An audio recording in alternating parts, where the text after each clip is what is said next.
తనను చంపిన వారిని పగ తీర్చుకోవడం కోసం మరో జన్మ ఎత్తి పగ తీర్చుకున్నాడు. 1985లో ఆగ్రా నుంచి 17 కిలోమీటర్ల దూరంలో పహల్గామ్ అనే ఒక చిన్న పల్లెటూరులో టిట్టు అనే ఒక చిన్న పిల్లవాడు 2 సంవత్సరాలు నిండకుండా అర్థం కాని మాటలు మాట్లాడుతున్నాడు.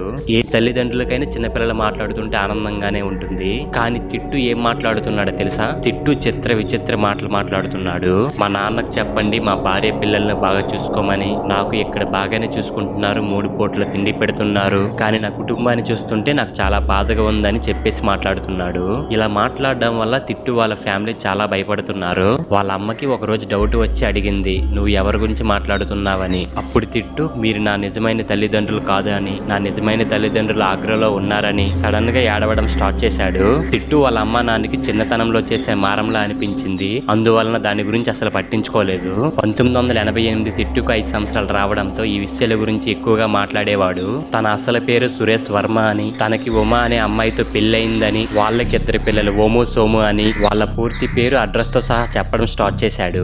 ఆగ్రాలో ఉన్న సగ్రార్ బజార్ లో సురేష్ అనే పేరుతో తనకు షాప్ ఉందని, ఆ షాప్ నుంచి ఇంటికి వెళ్తుండగా ఎవరో గుర్తు తెలియని వ్యక్తులు గన్తో షూట్ చేసి చంపారని ఇలా మొత్తం చెప్పడం స్టార్ట్ చేశాడు. టిట్టు స్టోరీ విన్నాక వాళ్ళ తల్లిదండ్రులు ఏం చేశారు, మళ్ళీ తన పగ తీర్చుకోవడం కోసం మళ్ళీ పునర్జన్మ ఎత్తాడా, అసలు ఏం జరిగిందో చూడాలనుకుంటే మన వీడియోకి 500 లైక్స్ టార్గెట్ కంప్లీట్ చేసేయండి. అలాగే మన ఛానల్ సబ్స్క్రైబ్ చేసుకోండి. సో దీనివల్ల పార్ట్ 2 పెట్టగానే మీరు చూడవచ్చు.